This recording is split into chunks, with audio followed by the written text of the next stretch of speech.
Poker can slowly drain the life out of you.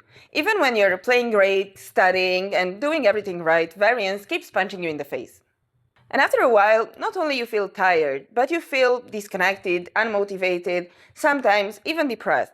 If that sounds relatable, this video is for you. Most players don't quit because they are bad at poker. They quit because the lifestyle breaks them. The constant ups and downs, the uncertainty, the feeling that your effort doesn't always translate into results, and over time that really messes with your head. Today, I want to talk how to live a content and fulfilled life as a poker player, and not by avoiding swings, but by learning to deal better with them. For those who don't know me, I'm Alex. I'm a professional cash game player and mindset coach, and I work with people on issues like tilt, mindset, downswings, dealing with variance, resilience, so on and so forth.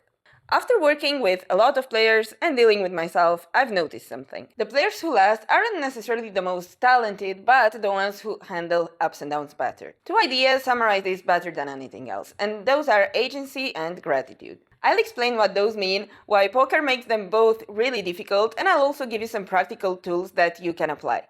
Let's start with agency. Agency is the feeling that your actions matter, that what you do has a real influence on the outcomes. Poker is brutal for this. You can make the good decision and still lose again and again and again. So slowly, many players lose their sense of control. They start feeling helpless in front of variance, and that is where tilt, frustration, and burnout comes from. But here's the key problem. Players generally look for validation in the wrong place. Short-term results. That is feedback you don't control. If you want to rebuild agency, you need a different scoreboard. Instead of asking yourself, did I win today? Maybe ask, did I follow my process today? Your process are things like, did I study the amount I was planning to? Did I put in my grind hours? Did I mark and review my hands? Did I work on my mental game? Did I show up consistently? Write these down and tick them daily.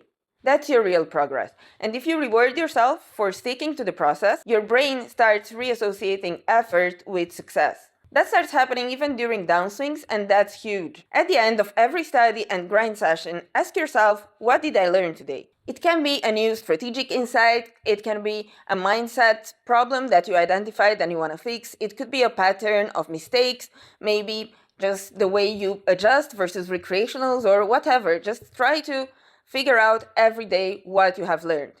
This does two things. One, it shows that you're improving independent of results, and second, it restores your sense of agency, meaning your actions are clearly leading somewhere. This becomes really powerful over time, especially when you look back at it during a downswing and you see how much you've grown. Now let's talk about gratitude, and this actually gets talked about quite a lot, but often in a very shallow way. In poker, the reason why gratitude matters is because of this. Many players start tying their self-worth to how good a poker player they are. When poker goes well, life is good. When poker goes bad, life is also bad. That's dangerous, because poker is what you do, not who you are. The most obvious tool is a gratitude journal. A few minutes per day where you write down what goes well in your life, and especially things that you generally take for granted. This is extremely helpful during downswings when your brain starts catastrophizing and just thinking about everything and how it's going wrong. It doesn't mean poker doesn't suck sometimes, it does, but it adds perspective. Ask yourself, what do I bring into this world that has nothing to do with poker, career, or money? Friendships, experiences, skills, personal growth. This is a cool reminder that you're more than your graph. One exercise I really like is a reverse bucket list. Instead of writing down goals, write down experiences you've already had, people you've met, challenges you've overcome, everything that led you to this point you're in now.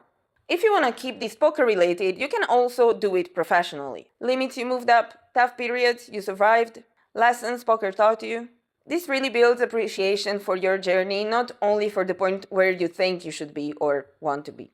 Poker will always have ups and downs.